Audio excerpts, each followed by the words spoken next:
Do you have Protestant colleagues at work who are sincere in their beliefs, yet you recognize that much of what they've learned is misleading and false? This talk is designed just for you. It equips you with powerful, scriptural, and historical evidence to share the true unity and oneness that Christ intended for His church. Take this opportunity to help them see the richness of faith that goes beyond misconceptions and reveals the depth of Christ's desire for all to be one family. Let us begin. Truth is one, and it is a person, the person of Jesus Christ. There can be only one truth. He said, "I am the way, the truth, and the life." John 14:6. Imagine if all these tens of thousands of denominations truly shared and taught the same core beliefs. Wouldn't that unity naturally lead to one church?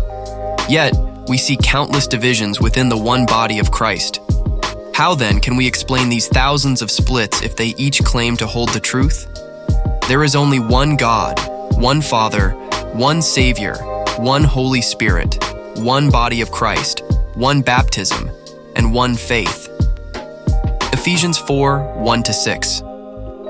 One faith means that everyone is of one mind and thought, as Holy Scripture teaches us. In other words, one church. In a world often marked by division and discord, the call to unity by Christ shines as a powerful reminder of our purpose as believers. From the very beginning, the Catholic Church was established as one body, united in faith, worship, and doctrine, a communion built upon the teachings of the apostles and sustained till today by the Holy Spirit. This unity is not merely a choice, but a grace granted by God Himself. Saint Ignatius of Antioch, 35 to 108 AD, a disciple of Saint John the Apostle, urged the faithful to guard this unity fervently, writing, "Wherever the bishop appears, let the people be there. Just as wherever Jesus Christ is, there is the Catholic Church." Letter to the Smyrnians 8. Through this bond of unity, believers are empowered to join together, speaking with one voice and heart, bringing glory to God. Let us reflect on Paul's heartfelt prayer for the church. May then the God of patience and of comfort grant you to be of one mind towards one another according to Jesus Christ, that in one spirit you may with one mouth glorify the God and Father of our Lord Jesus Christ. Romans 15:5-6. This highlights St. Ignatius's direct link to the apostles and his firm stance on the authority and unity within the Catholic Church as a defense against heresy and division. We are called to be of one mind, one spirit, and one voice.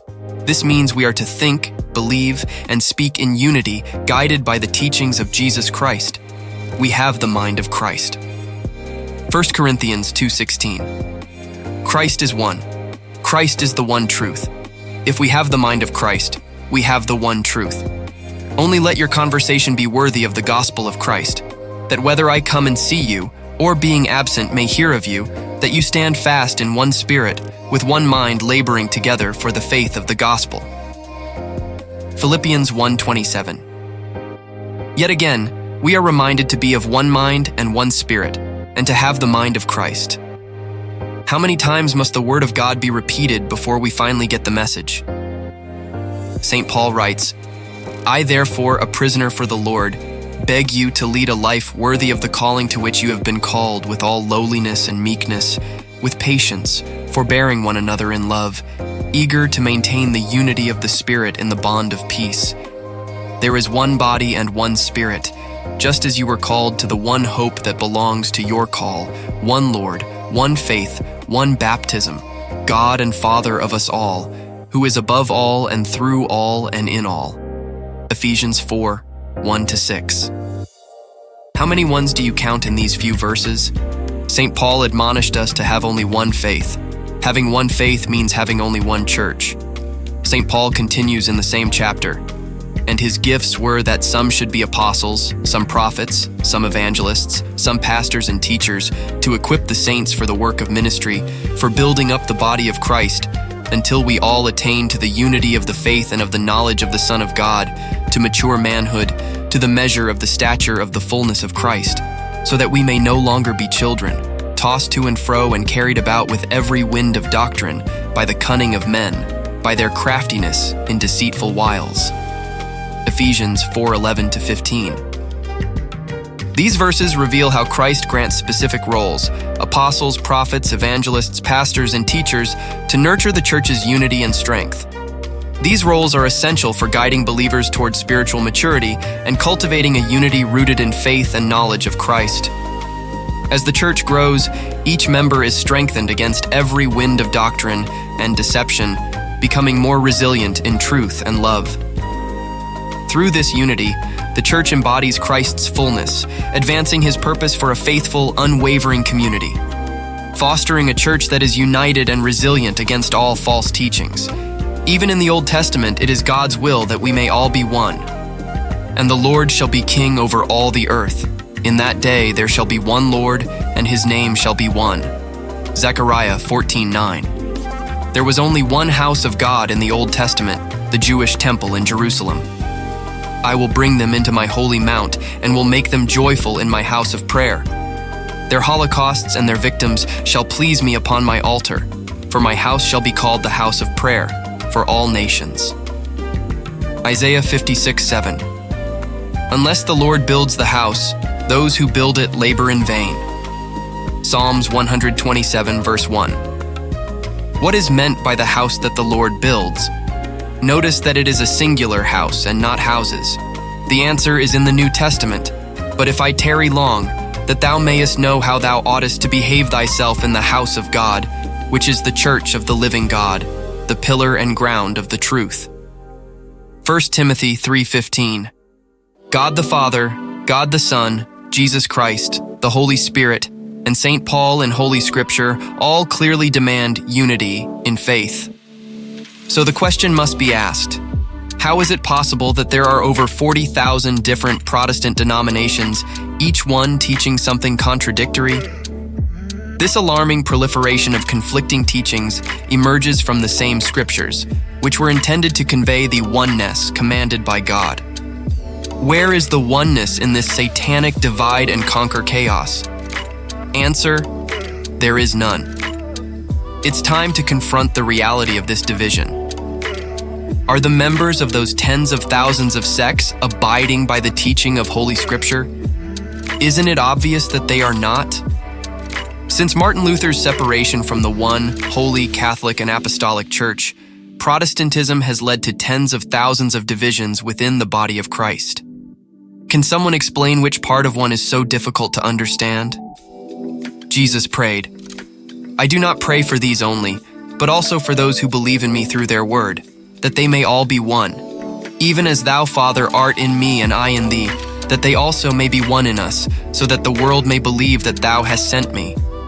The glory which thou hast given me I have given to them, that they may be one even as we are one, I in them and thou in me, that they may become perfectly one, so that the world may know that thou hast sent me and hast loved them, even as thou hast loved me. John 17:21-23. Did you notice the pleas for oneness petition to the Father from the Son here? So many false charges are made against the Catholic Church by people who refuse to go to the source of Catholic teaching to find out what the Church teaches. They instead prefer to propagate the lie they are taught by others of the same mindset. In the same way, you will not learn the truth of what the Catholic Church teaches from a non-Catholic source. So if you have not bothered to go to the source for Catholic teaching, then why do you continue to perpetuate the lie? By doing so, you gamble with your eternal salvation. How many times have you heard non-Catholics say, "The Holy Spirit told me"? They all seem to be saying it, and yet, how can this be? The Holy Spirit is God, and God is truth, and neither God nor truth ever change. There are major differences between denominations, not just minor ones as some would like us to believe. All of the following denominations teach from the same Bible. How then can the Holy Spirit tell one denomination one thing and then tell another just the opposite? For example, Seventh-day Adventists insist that Scripture says, we must worship on Saturday. Lutherans, with an equal insistence, teach that Scripture says we must worship on Sunday. Wouldn't the Holy Spirit have to be teaching each an opposing viewpoint here? How could he? Methodists say that Scripture says it is all right to ordain women. Baptists say it is not biblical. Presbyterians teach predestination, and they baptize infants. Baptists reject both. Lutherans say that Jesus Christ is truly present in the Eucharist. Baptists say it is only a symbol. Which ones of these, if any, are receiving guidance from the Holy Spirit for these important doctrinal differences? Again, I repeat, is the Holy Spirit teaching each an opposing viewpoint? Is God the author of confusion? Isn't it the opinions of confusing men? They all cannot be right, can they? What does your common sense tell you? Remember that sharing the fullness of Christ's truth with others is an act of love and faith. This journey toward unity isn't about winning arguments, but inviting others to experience the beauty and depth of the oneness Christ intended for His church. Keep spreading the message with humility and compassion. Together, let's be instruments of God's truth, guiding others toward the unity and love that Christ desires for all. Amen. If you found this video informative and inspiring, please consider subscribing to our channel and giving this video a thumbs up. By joining our community, you'll stay updated with the latest insights and captivating content we share. Your support helps us continue bringing you valuable and enriching material. May God abundantly bless you, and thank you for being a part of our journey. We look forward to seeing you in our next video.